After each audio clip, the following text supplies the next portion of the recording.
Well, thank you everyone for coming here. And it was actually really nice to give this talk on today because I got a feeling of how talks are given in this venue. Most of my talks have been mostly technical, because of what I do. And I thought, like you heard my biography based on, some of the maybe things that I've done or academic stuff, but I wanted to give a little bit of introduction about myself and let you know what actually led me to give this talk.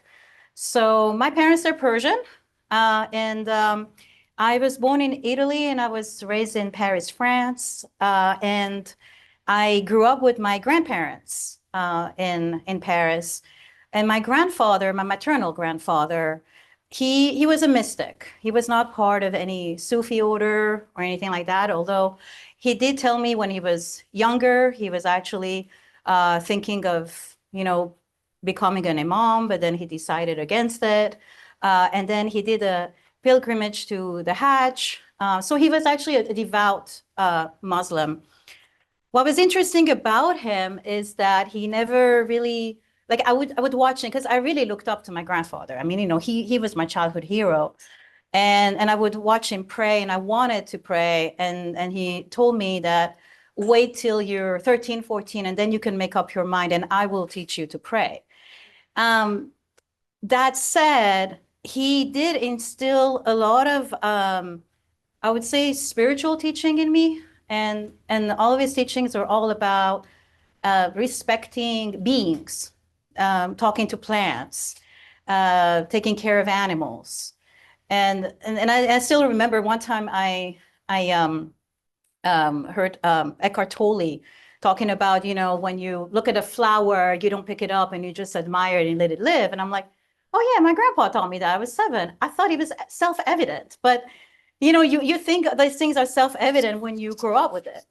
Now he does come actually, interestingly, his last name is Zahedi, and I looked at the genealogy of our family tree, and his ancestor was Sheikh Zahedi Gilani, who was in northern Iran, and he lived there in the 13th century, and he founded the Zahedi Sufi order.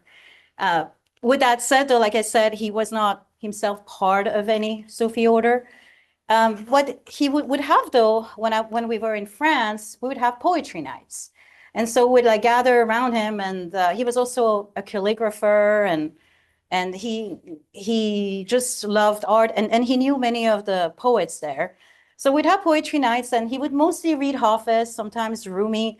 I did not always understand what he would say, because even though we spoke Farsi at home, but my main language was really French. And then a lot of the language, I was spoken, I couldn't really quite understand all of the words. And he would also go, actually, the other interesting thing about my grandfather was that on every Sunday he would go to church. He would go to the Sacré-Cœur, to the mass or Madeleine. And one time he actually took me there. And then one of the priests was like, oh yeah, your grandfather comes here a lot. And by that time I was very much influenced again, like that culture around me. So, and France was Catholic. So, and that was like, I read the Bible for children. And I told even the priest, I was like, I feel strange. Like when I pray sometimes, like I get down on my knees, like, in a Christian way, is it right or wrong? And the priest was, it's your connection to God that matters. And that's how your grandfather is. And I could tell that he really thought that was really interesting that this Muslim man would come. And for him, it's like he would see God everywhere. And it was not necessarily that you had to have a denomination per se. And myself, so it was not surprising when I was 11 years old and there was nothing too mystical about it. I was into animes, and there was a character that I liked who was a Buddhist, and I thought he looked very good looking, because it had nice blonde hair and close eyes, and then I was like, oh, I wanna learn more about Buddhism, and then I fell on a book that was the Tibetan Yoga and Secret Doctrines, and I started reading it, and I don't know how much I could comprehend at that age, but it really made me want to learn more about Eastern religion. And again, my grandfather was very supportive of that.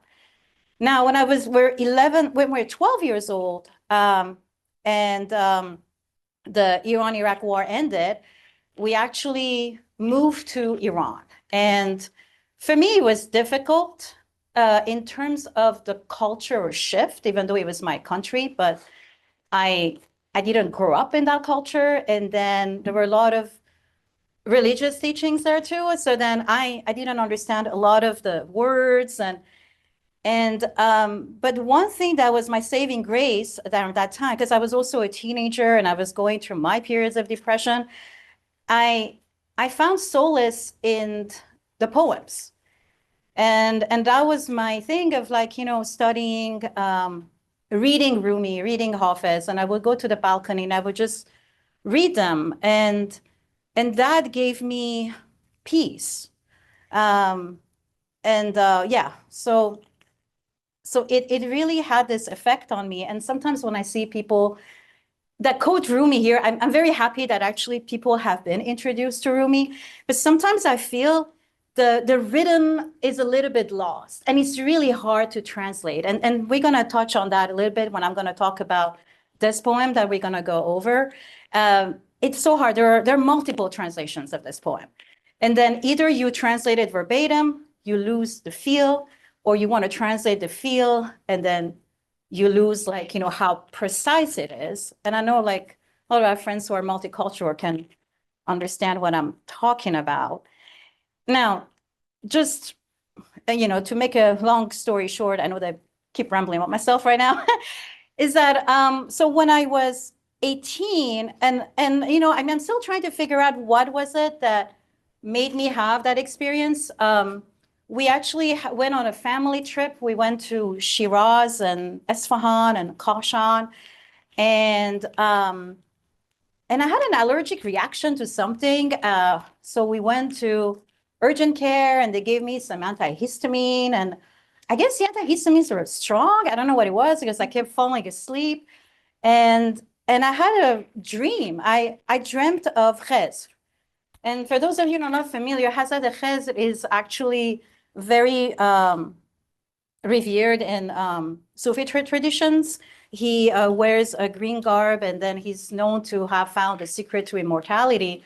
And I remember asking him in my dream, "Oh, have you come here to show me the source, the secret of immortality?" And then Khizr told me, he said, "It's right here." And then I woke up, and to me it was like, "Oh, that's interesting." That same trip, I would say a few days later, we were in Kashan, and we had a dervish who, and it was about dusk, and he started singing, a Sufi poem. And while he was doing that, I remember there was this feeling that dawned on me, and I felt connected. I can't really describe what it was, but it was this flow. It was a flow of all beings. And I was like, oh gosh, like we are connected, and to me it was, thankfully I was able to talk about it to my family and they could understand. And I had, again, a few more times that experience. But then when I came to the States and studying, more like the scientific basis and all that, I suppressed it, or I thought it was just an imagination. And it was not until I went back into studying yoga and becoming a yoga instructor and reading the Upanishads that it came back to me. And the truth is that also it was also around the time that people were talking about the psychedelic experience and the mystical, experience questionnaire and all that. And I'm like reading and I'm like, wait a minute, this was my experience. And I don't do drugs. Whenever they say, oh, Jung, he didn't do drugs, and it was like, I can see where he was coming from because, yeah, a lot of us psychiatrists were kind of like, we guard against it for various reasons. But I decided to do my own journey and then get out of the country because, I was afraid of my license and I didn't want to, so I went on a few plant medicine journeys and it was that. It was like going back to that source. And after that, it started that thing of also going back to my own source and rediscovering these poems and looking at them from another light. So I thought I needed to share that a little bit. So before we start. So the Conference of the Bird, Mantequl-Tayr, the name actually comes from the Quran. And it comes from when they said that Solomon and David, they spoke the language of the birds. It is a 12th century epic poem. It's actually quite long, about 4,500 verses, depending on the edition. Some editions are 4,700 verses. And the style that they use is the Masnavi style. That's actually the style that Rumi also uses in his poems. And these are basically rhyming couplets. There are various, like I said, translations. For this talk, I have done the translation by Scholle Volpe, but then also the one by Rick Davis. Sorry, I blanked on his name for a second. And then Afghan Darbandi. So Afghan Darbandi and like Dick Davis, they're more really following the words, and they're really going by trying to be precise. Scholle Volpe, she really cares a lot about giving the feel of the poem, and which is why, like in this presentation, I will touch, I will be, reciting some of it, and I will use her translation. There are also so many adaptations of it. I mean, if you just Google Conference of the Birds, and then you will see there's opera, there's ballet, there's theater, there's even a video game coming up. And so when I saw, modern times, I'm like, well, yeah, I mean, obviously, whatever is being communicated in there still speaks to us. So who was Fariduddin Attar? So he was from Nishapur. I put circa 1145, circa 1221, because nobody really knows exactly his date of birth and his time of death. His life has been so mythologized. There are so many different stories about how he died. Most likely, though, people say that he died during the Mongol invasion. The thing about him, too, is that his name is Attar. So Attar means an apothecary. At the time, actually meant a pharmacist. And he was also a hagiographer. And he wrote the Tazkiratul Awliya, which actually talks a lot about the Sufi masters that came before his time, and they were also the ones that influenced him, and he does mention them in the Mantequl-Tayr as well. He was a Sufi poet. So Attar was actually not part of any Sufi order. But and this is another thing that I want to point out too, is that Persian culture is intertwined with poetry and intertwined with mysticism. You really grow up with it. It was just like, me having poetry nights.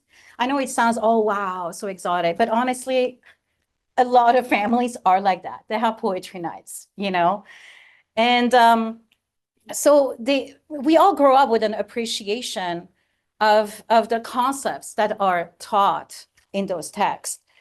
And there is definitely the Muslim influence, but to be honest, there's also the Zoroastrian influence too, that came in from even before. So Attar,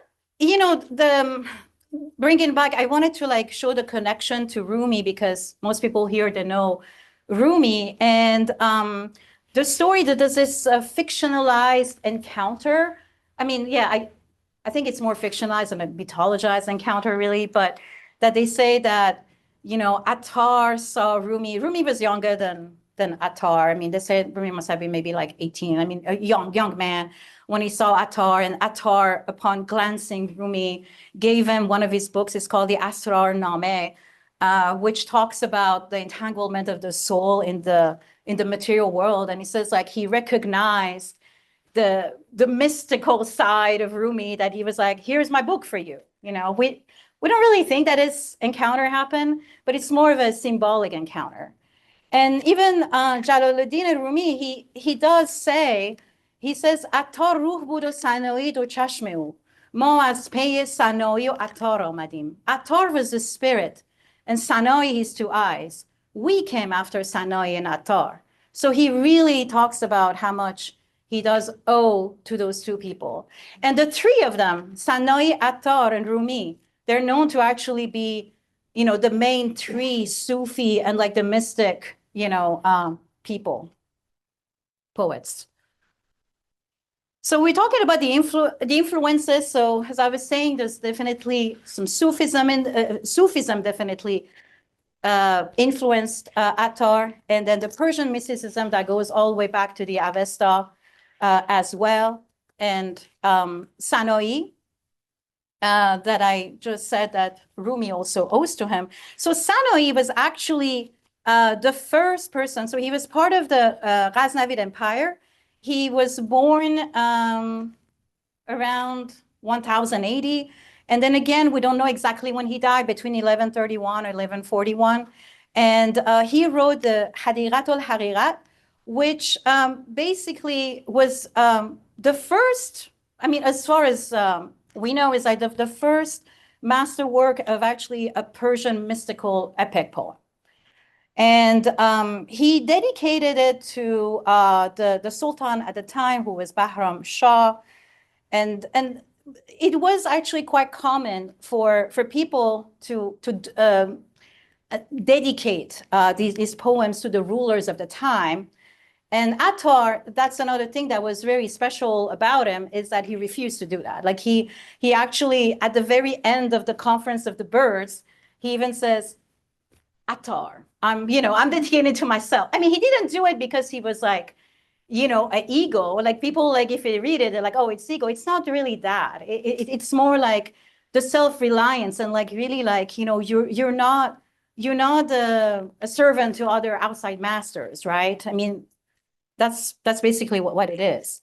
And interestingly, for those of you who may have seen Shape of Water, I didn't actually know about that, because when I was kind of like reading more about the Sana'i influences here, at the very end, there's an allusion to one of his saying, and they say like inspired by Sana'i. So if you ever watch that movie again, then you will be able to recognize that. What's that movie?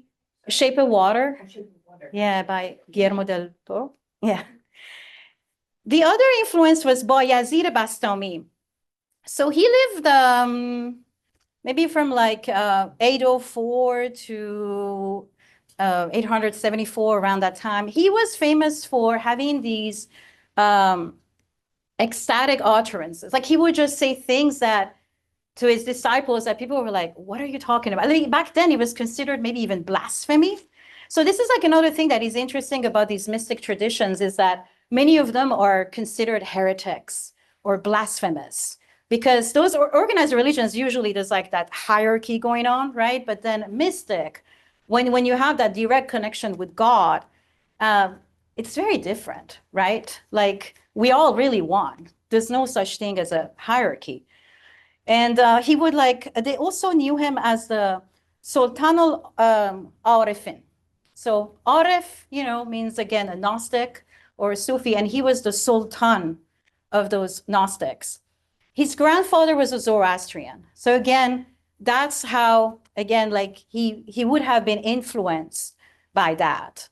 And one of the things that, you know, he would say would be like, Subhani. Like the thing is like, yeah, his utterances were in Arabic, because at the time people spoke in Arabic, right? But definitely there was a Persian influence in there.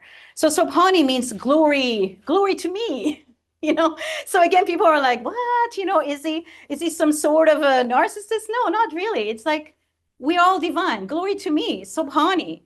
And then Annahova, I am he. And again, like as I was saying, like going into yoga and like studying the Upanishads, I love that how they're connected. And I was not surprised because I've been studying Sanskrit to better understand those texts. And they say how close it is to Avesta, you know, and I can understand because there's a lot of like, it was very similar. There was so much cultural exchange there. And in the Chandogya Upanishad, for those of you who may be familiar with that tradition, it says, Tatvam Asi, like thou art that, you are Brahman, you are the divine. And so the good thing is like at least Bayazid Bastami, he would say those things, not much happened to him. Mansur Halaj, who came a little bit afterwards, 1859, 122, was not as lucky, I would say, but he's also very beloved in the Persian and Sufi tradition because we view him as a martyr, you know, of the Sufi tradition. And the thing about him is that he would just say, I am. So the most famous saying from Hallaj is, I am truth, Annal Haq. And that was considered blasphemy, right? So eventually people got angry, upset. Oh, and the other thing I want to also mention about Hallaj is that also his grandfather was also a Zoroastrian. So again, you can see some of that influence there too. So, you know, regarding his death, there are so many stories. The most that we know of is that, you know, after they killed him, they decapitated him. There's also stories of like they dismembered him. And you know, the traditions say as he was getting dismembered, parts of his body were shouting, Annal Haq, Annal Haq. And then they like threw his body in the river because they didn't want him to have like a tomb for people to do a pilgrimage. Like so they threw his body in the river. And then as the river was flowing, it would scream, Annal Haq, Annal Haq. And like, you know, saying like, you know, this is it. Like, I am the truth. So going back to our poem, so this is an avian allegory.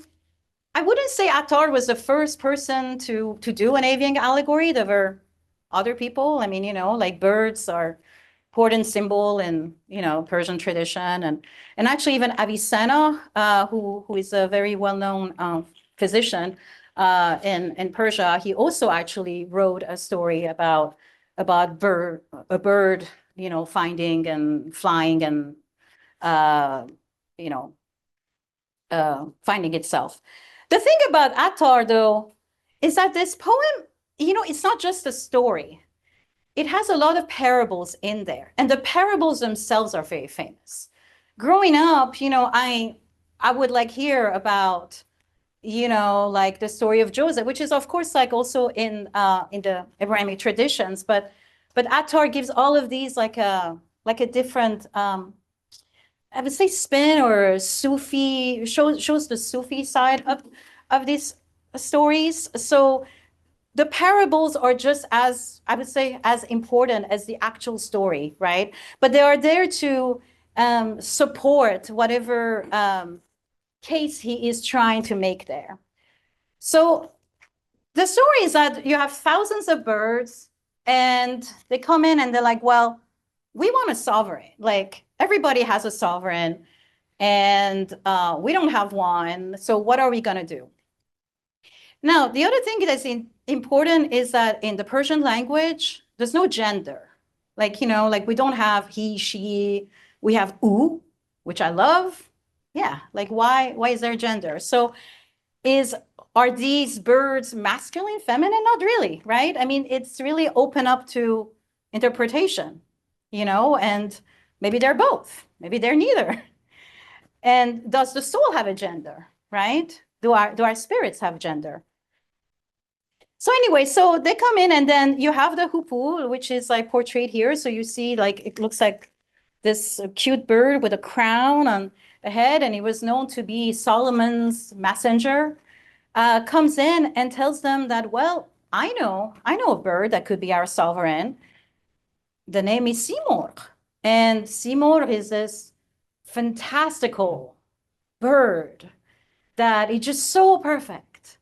And a feather of Simurgh fell, you know, as it was flying and on the ground. And like from that feather alone, you know, like people gain knowledge. And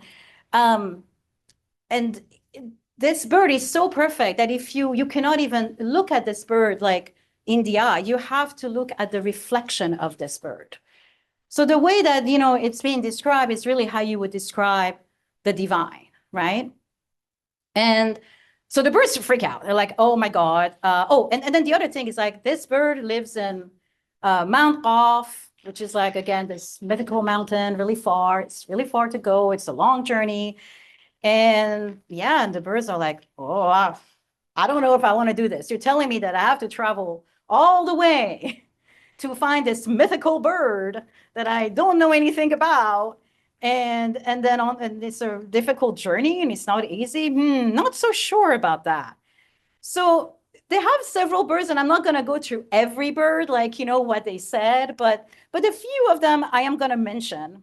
For example, the nightingale. So in, like, you know, Persian literature, the nightingale is really the symbol of love, but romantic love. Not so much maybe like mystical or agape love, but romantic love. And then he says, I'm in love with my rose, and I only need my rose, and I can just be here, and I don't need no Simurgh, okay? Like, this is it. I'm happy here, you know? And then the Hudhud is like, you know what? You're delusional because you're in love with the rose, but the rose laughs at you, not with you. And then again, gives several parables of people who have, you know, maybe loved someone who was, but the person did not even care, right? So kind of like trying to say, you know, this is nothing to the love and the union of the divine. Not that I want to poo-poo necessarily romantic love, but once you experience that, all other loves are like, you know, don't mean much. Then the parrot comes in, and then the parrot is like, no, I mean, I am just fine here, you know. I am living my life, and yeah, you know, I just want to be mortal, and I am immortal, and I don't want to go to that, you know, to see that Simurgh. What is that Simurgh going to give to me? And then the Hudhud is like, okay, well, the immortality you're talking about is because the parrot also was known to wear the garment of Ches. So the Ches that I spoke about, the prophet of immortality. So in, like, you know, these traditions, it's like, you know, that was kind of like the bird that was like, you know, bestowed, or, you know, like the immortality by the Ches. So then Hudhud is like, I'm sorry, but this immortality you're talking about, that's your body. That's not really immortality. When you join the divine, that's true immortality. Like, the body is nothing, right? And then you have the peacock. And the peacock is, again, in some of these traditions, the Garden of Eden used to be in the Garden of Eden, but then also got tricked by the serpent, and along with Adam and Eve, got cast out of the Garden of Eden. And so the main thing that the peacock wants to do is go back there. And he's like, again, it's like, the only thing I care about is to go back to the paradise, and I don't care about that Simurgh. And again, the Hudhud is like, that just one place, it's nothing to when you get united with the divine. That's nothing compared to the divine. Then the duck comes in and it says, I'm happy with the waters and having a good time. My friends are here. Life is great. Why would I give that up and then go on some perilous journey? I mean, are you kidding me? I'm fine here. And that's all I need. And again, the Hudhud is like, well, what you're talking about are just material goods. And, you know, but then again, they're nothing compared to, I mean, every time it's nothing compared when you're going to experience there. And the last one I'm going to mention is the owl.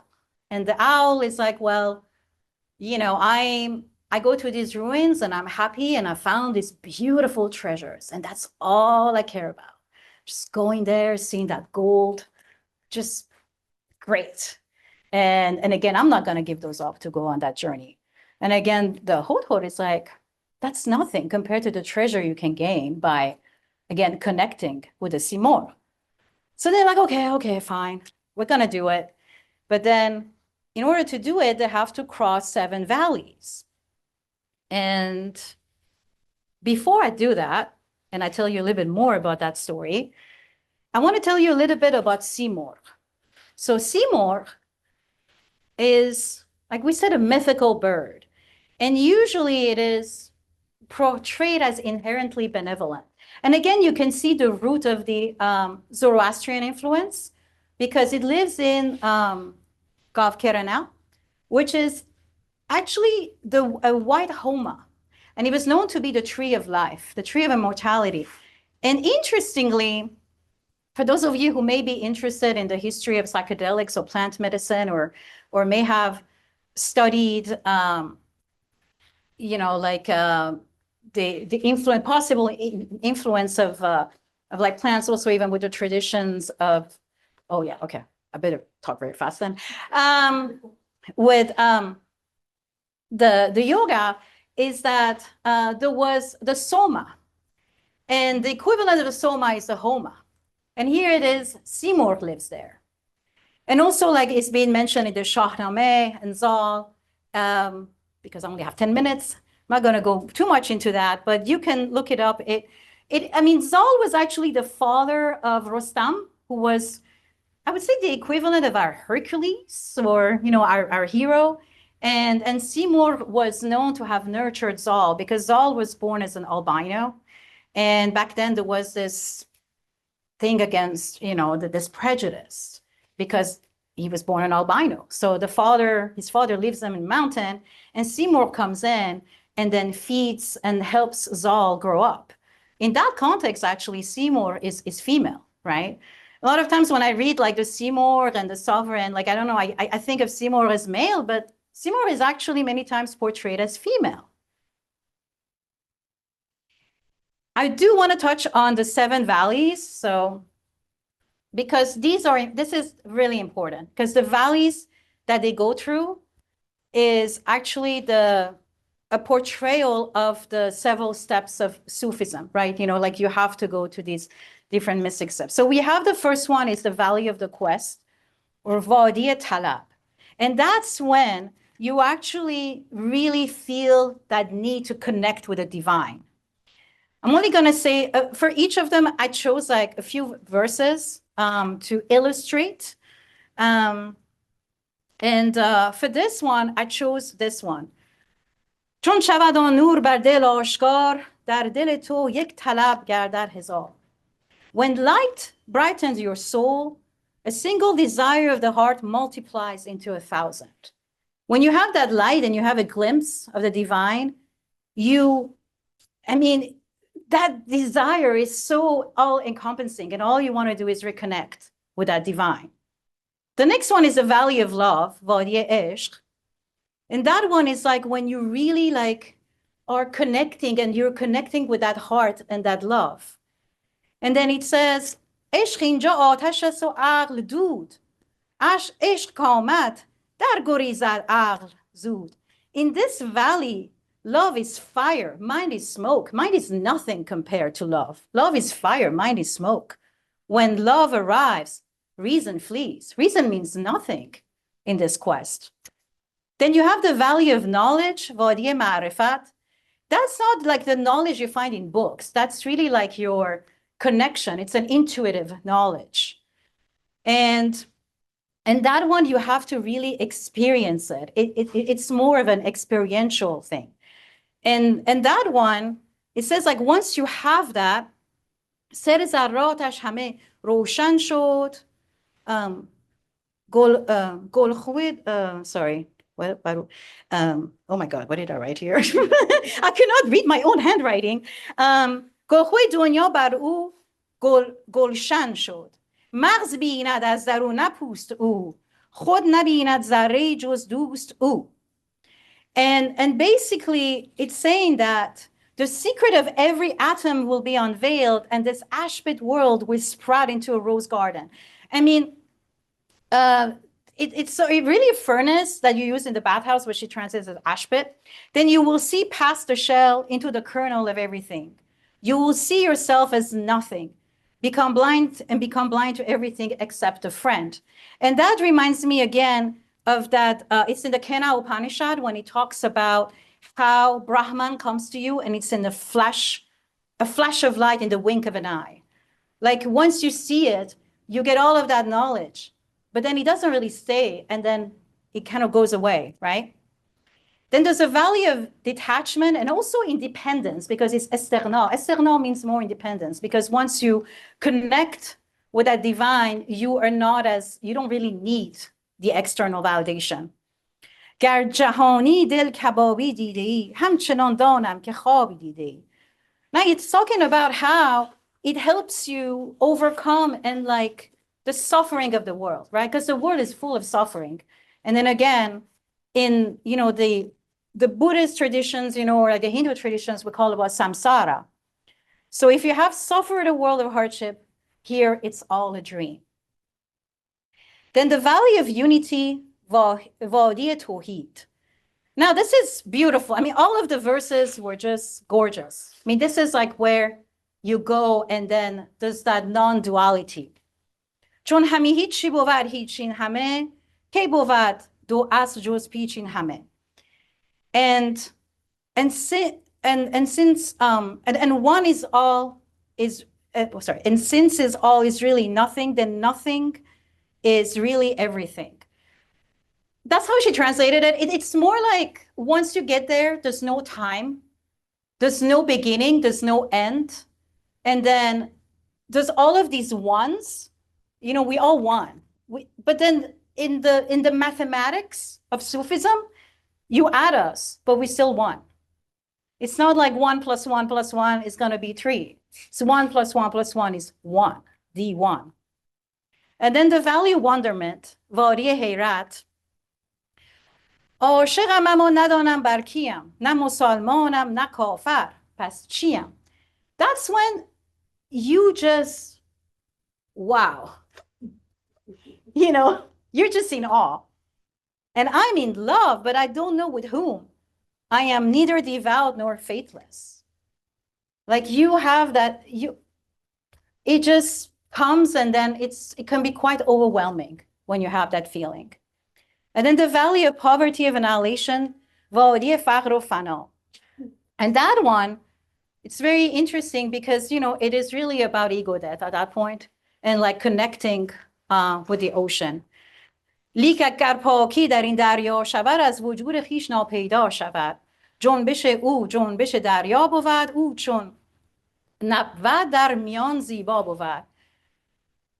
It says like before that it says if you are a dirty drop you're going to sink to the bottom of the ocean, but if you come to it as a pure drop you will lose yourself in the ocean, becoming one with its vast water. The ocean's currents will become yours too, its shining beauty, and you will be and not be.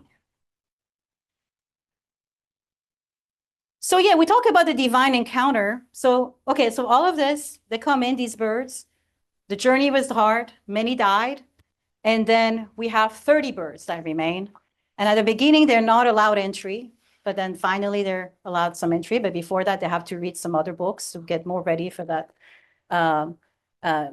knowledge, like more knowledge or that encounter. And then they see themselves. There's like a reflection. And they're like, oh, wow, it's us. Si means 30, Morgh means birds. So Simurgh is really them. And that's their revelation.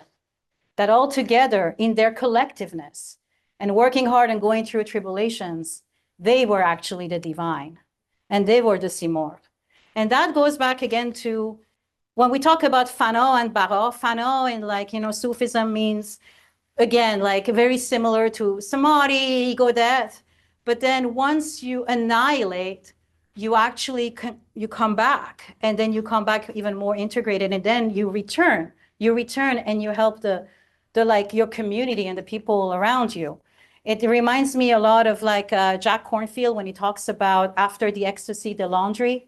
You have that ecstatic feeling, but then, yeah, that's great. I mean, I know friends and they go, I mean, no judgment, maybe there's a little bit of a judgment there. They keep chasing one planned journey after another. That's great. That feeling is great. But then what are you going to do with that knowledge?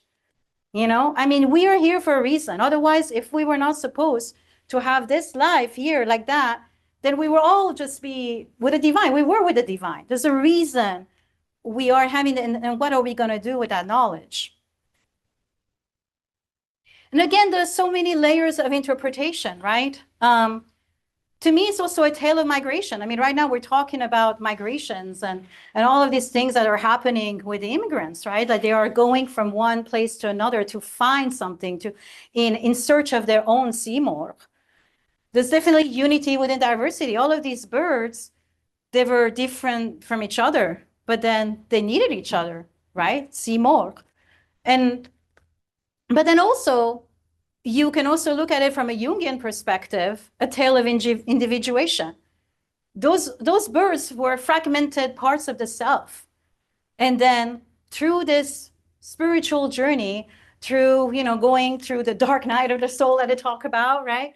You then reunite, you find the self, and then you find your Simurgh. So this is my last slide, and I want to end it. Well, actually, there's one after that, but it's only a picture.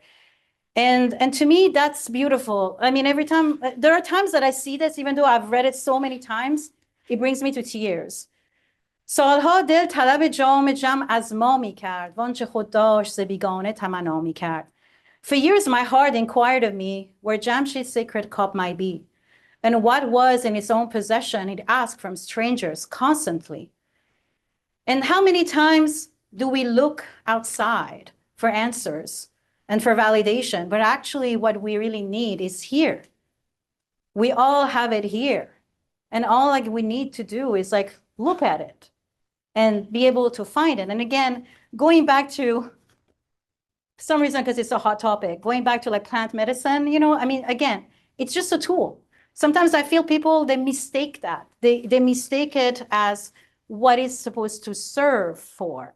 It's helps you reconnect with yourself, but you don't need the plant medicine. You can actually, do it other ways, through meditation or through poetry or through art, because you have it in here. I mean, I remember when I had that experience, I was like, well, these receptors are in my brain. It's just being activated more. And I was able to activate them in some other ways. I don't need necessarily an external thing or, to make me connect with myself. And that's my grandfather. I'm sorry. I always get teary when I see him. Yeah. What's his name? Lutfullah, but I used to call him Baba Loti. He was just a kind soul. Oh, that was in Iran. I think I must have been maybe 1 year old or something, Well, 1 + 1 + 1 = 1. So. Thank you.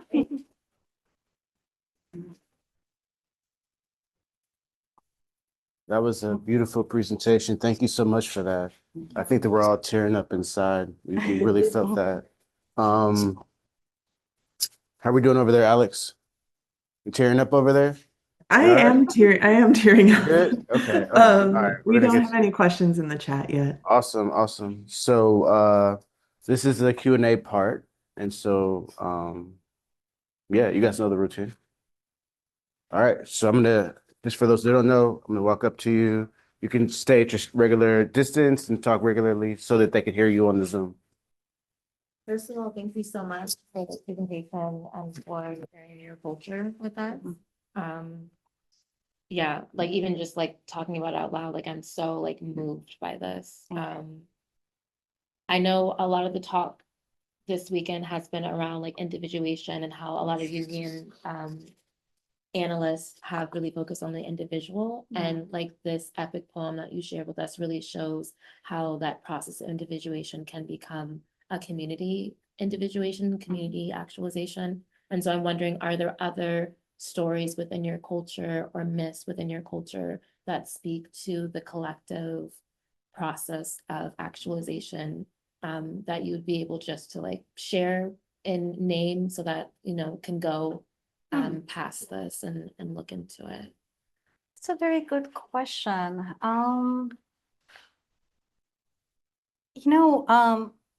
I can't think of any epic like that on top of my head, but that doesn't mean that they're not there, right?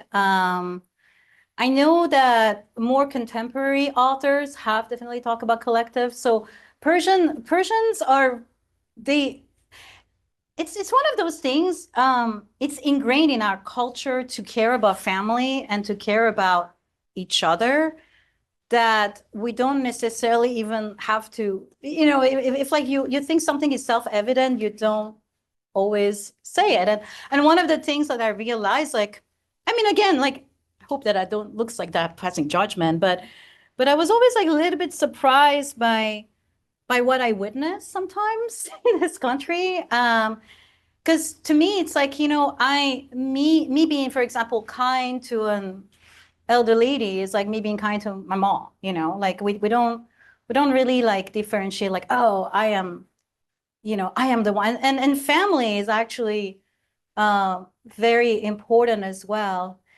The other thing too is also like Iran is actually very diverse. If you go to the southern part of Iran, um, we have people who, are African, I mean, they may look African American, you know what I mean? Like, and then we also have other parts of Iran when you have people who are blonde, blue-eyed, or red hair, but they're all Persian. And we all honor, as far as I know, we all honor each other, you know? But yeah, so, but I mean, if you want, you can give me your contact info. I can ask my like family. They're way more knowledgeable about that, and then I can share it with you. Yeah. Okay.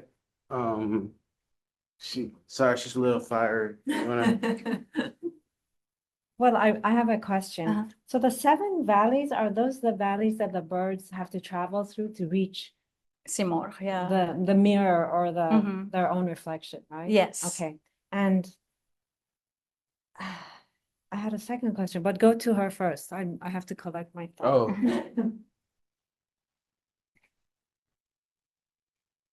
speak normally. So you speak normally? Dalia Yeah, or Dalia? Dalia, yeah. Dalia, beautiful. Thank you. Yeah, I got really emotional at the end. I mean, the poem, even like Jamshid is my grandfather's name. Oh, And then you show your grandfather. So I already felt the presence of my grandfather, and yeah. I feel like I got interested in like Persian poetry like way too late in my life. Like my parents, they moved from Iran to Canada during 79 mhm. on the revolution. And for Farsi is my first language, but then I feel like I assimilated to fit in. And I see a lot of my family, like my cousins, there's a loss of language. And just hearing that you had this tradition of having poetry nights, I'm wondering like how can we bring that back? I want to bring this to my children so it doesn't get lost. And like how do you feel about perhaps like I don't want to believe in the extinction, I mean in the extinction of it, but yeah, how do we not lose Well, this? there are good YouTubes. So actually, to prepare for this, there's like this YouTube series. His name is Qalamroe. I mean, that was a beautiful thing about the pandemic, is that, you can connect with like people from all over. And then he had all of these readings. It was about, I would say 49 videos, YouTube videos going over this poem. You have to put Qalamroe Adab. And then he speaks in Farsi though. That's like yeah. But you can get maybe the transcription, whatever. I don't know if they have the translation, but the thing is like, there are other people too that have been talking about this poem, but like in English or whatever. But for me, because she was talking about connecting with other Persians and like, reconnecting with that. Because when I was reading at the beginning, I was like kind of like being lazy because I was like, oh, let me just read I was like, why am I reading the translation of a poem, which language I know? And then even my mom was like, you got to read it by itself. And I'm like, yeah, but I feel like I need some people to read it with, it's like 4,500 verses, and then I put it in like, Farsi, and then I found this guy. I was like, oh, yes. So it made it much easier for me to connect. And I look forward to like even watching more of those videos and connect with it. Yeah. Yeah, I have a lot of resources in the area. You Oh, do? Yeah, local. But I And that's true. There are a lot of Persians. I There's a mean, lot of you can Persians, just go and like hang out with other Persians and Yes. a lot of them know. Yeah, that's what I've been doing. Yeah. Actually, I don't hang out that many with the Persians, which is strange, like my friends there are from all over. Actually more Asian, I would say, more Japanese or Chinese or I don't know. And I Yeah. also wanted to say, because of the Iranian approach right now, the government and the corruption and they don't stand out. And also in Iran, a lot of Sufis are being repressed and shut down. Mhm. So I have been feeling that this tradition is not being represented as much anymore because it's Yeah. being shut down from even its own people, its own government. So I really appreciate you bringing Mantle to. Oh, I thank think it's you. beautiful. Thank you. Thank you. I had a question, if Oh, it's yeah. okay. Oh, yeah, Can sure. I do that, Alex? Of course. Alex is I'm not the Alex boss. is the sovereign, and I'm just one of the 30 birds that am looking for a sovereign. So, Well, it's you then. oh, it's too complicated. I'm not Persian. So, I'm only gonna ask this question because you seem like you have a lot of wisdom.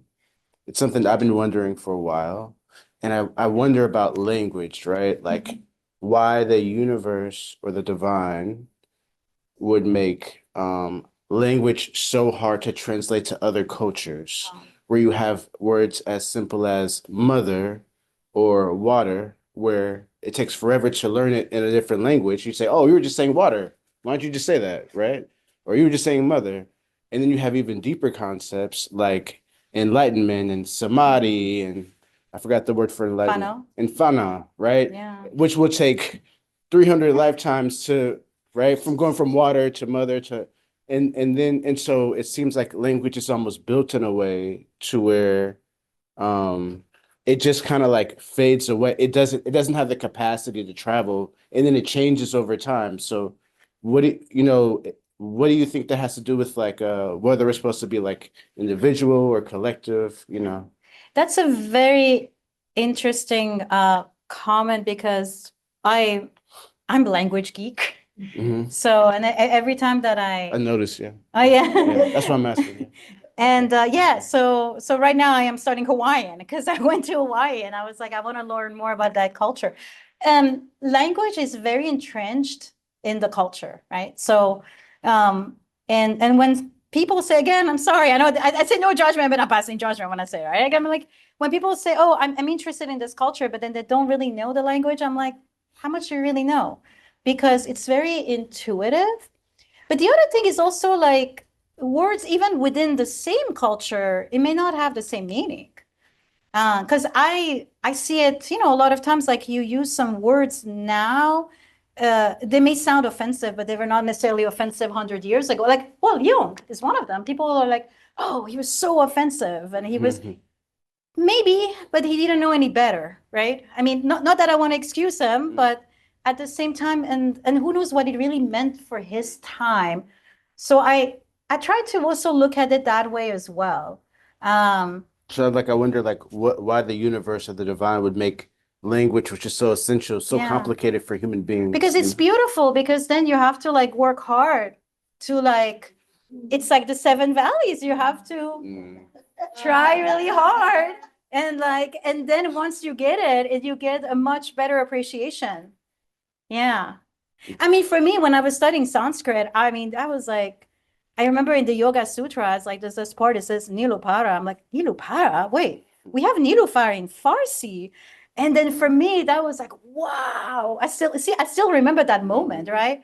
But then if it was the same language, like, I don't know, I wouldn't have that moment of insight and the joys that I get from like trying hard to like, and again, it goes back to the whole thing we're talking about diversity, right? Because like these birds, they were not the same, but they were all together, like getting to really know each other in our own intricacies. Yeah.